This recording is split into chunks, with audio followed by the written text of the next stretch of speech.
Sister Clementina, how are you in this day? Tell me.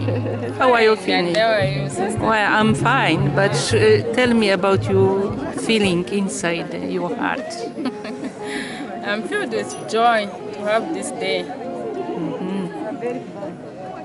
And, this 25 years has passed very fast.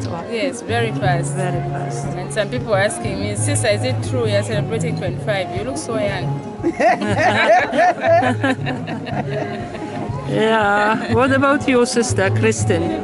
I'm feeling like one day, like I have entered to the congregation yesterday.